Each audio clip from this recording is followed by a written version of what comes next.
we're learning a lot more about the 3 shootings involving Dallas police last week across the city. I'm Doug Dunbar. We're going to start tonight with the shooting of Dallas ISD officer Justin Jones. I want to update you on that. He was shot while he was trying to help a man in distress, and that man ended up using the officer's own gun. Newly obtained arrest documents tonight saying Jose Pantoja Morales was walking on a center median of LBJ Freeway near Midway last Thursday when Officer Jones simply stopped, offered to drive him to a nearby Walmart, gave a guy a hand. Officer Jones pulled over in a parking lot when he noticed Morales in the car going through the officer's work bag. Jones got out of the car, grabbed the bag. There was a short struggle, we're told, and documents say that Morales then got hold of Jones's gun somehow and shot him in the leg, the right leg, striking him in an artery. Morales tonight is charged with aggravated assault of a public servant. He is in jail on a $500,000 bond now. He also, by the way, does have an immigration hold. Officer Jones tonight expected to recover. Good news. And new body camera video, this is dramatic, shows the moments before an officer opened fire during a domestic violence call. This all happened at an apartment complex on Park Lane last Friday.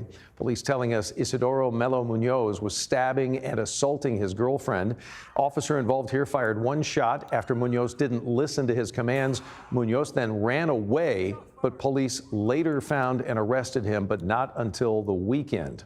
And DPD has also launched an internal investigation following a shooting involving an officer, a robbery suspect, and what turned out to be an undercover officer. Our Marvin Hurst tonight, taking a closer look at this one. Moments of terror begin for a child in the back of a Porsche SUV.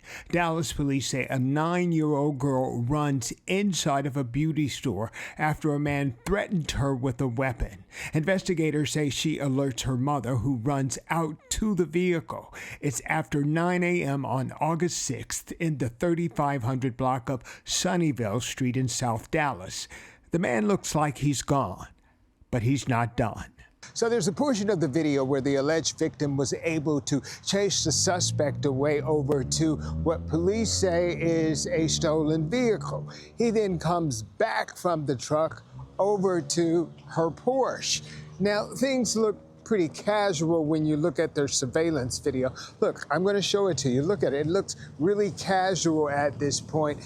Police say he then reinforces that he does have a weapon. Your daughter was in the car? Yes, like literally she had came in screaming, "Hi, this is somebody just stole my car." Did he have a gun on your daughter? Yes, he is dormed. Yes, both of us. That's why I just got out the car and just gave him the damn car.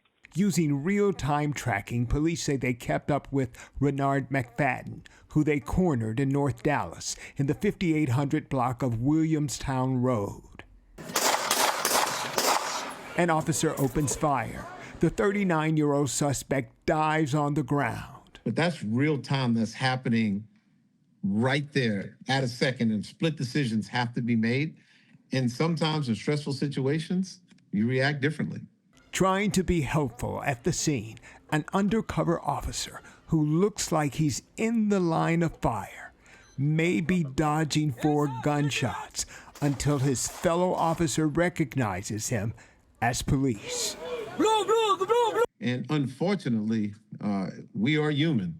We're not robots. We're not perfect. The street is back to being quiet. The chief says no one was hurt. They've got a suspect with charges and is on an ICE hold, but the shooting will still be reviewed. I'll tell you, in a perfect world, for me, if the covert officer would have stayed in the car and laid down, it would have been perfect. Marvin Hurst, CBS News, Texas. First day of school for one Fort Worth high school ends with a lockdown. 1 teen arrested, 4 others detained by police, all because of a gun scare. Certainly not what anybody would want to hear, but it all happened today. O.D. Wyatt High School this afternoon. Fort Worth police saying it stems from a photograph showing 5 teenagers inside the school holding a gun. Video shows police canine you see here searching vehicles just outside the school. This was during the lockdown today to try to find a weapon. In the end, they say no gun was found at the school. 18-year-old Lucio Garcia, though, was arrested on charges of making a terroristic threat. More momentum to share with you tonight on the proposed Dallas Stars Arena in Plano and that whole idea. City leaders approved a funding plan now that will go to the voters. Maybe that's you come November. But as our Amelia Magavro reports now, residents are still raising concerns about what comes with this. Motion passes 8-0. In a unanimous vote, Plano City Council put the new Dallas Stars Arena in voters' hands. And we have many opportunities to say no in the future. But I think now is not the time to do that. Voters will now decide whether Plano can fund part of the project by increasing venue-related taxes to the maximum rates allowed under state law, including hotel, rental car, parking, admissions, and venue use taxes. And the stakes are big. The development would replace the current Shops at Willow Bend site and is worth $3 billion, including the restaurants, shops, and public spaces, all anchored by the Stars Arena. And Plano wants to invest $700 million. If citizens were to rent motor vehicles or if they were to stay in a Plano hotel, they will be charged one of these new tax increases. But residents say the concerns go beyond the price tag. I think you're going to be reducing the attractiveness of Plano to families. The city heard from more than 3,000 people through meeting and written comments over the summer. Concerns shared over parking, noise, light pollution, and neighboring impacts. But one concern dominated: traffic. The city says 84% of comments focused on it. If you have a Dallas Stars game expecting, say, 20 to 22,000 people, probably between 8 and 10,000 cars. As of right now, there's not much public transit in that area. And the Stars also announced Missouri-based HNTB will lead the arena's design, a firm that's worked with major sporting projects, including Allegiant Stadium in Las Vegas. And the city of Plano says that property taxes will not increase to pay for this arena. And we were also told at tonight's meeting that we should expect in October to hear an update on all the studies going on regarding the impacts of this development, including a much-awaited traffic study. Live in Plano, Amelia Magavro, CBS News, Texas. Amelia, thank you very kindly. Looking ahead for you, happening tomorrow, the city of Dallas is going to be hosting its first budget town hall since announcing they got a multi-million-dollar budget deficit that could lead to layoffs across city sectors. It's almost a foregone conclusion. With more than a $5 billion budget right now, the city does plan to cut nearly 300 positions for sure, saving them, they say, more than $17 million. The Dallas mayor tells us the city should have been cutting the budget years ago. Leaders also say that this budget is going to raise more revenue from property taxes than last year's budget. So the first budget town hall meeting we know starts tomorrow. Tyler Street Church, they're going to do that starting at 6 p.m. in the evening tomorrow. There are several others throughout the month. We'll highlight as we go, but if you want, you can check the city's website right now and get all of the dates and the times. It's also a very big day tomorrow for the city of Fort Worth as well. Speaking of money, council expected to take a good look and their first look at next year's budget and how to solve a projected $77 million budget shortfall there. The city will also consider regulations on data centers. The council could vote on an ordinance that would start the legal process on a moratorium on data centers, though ultimate action to approve a moratorium would not be considered until December. But tomorrow could bring some first steps.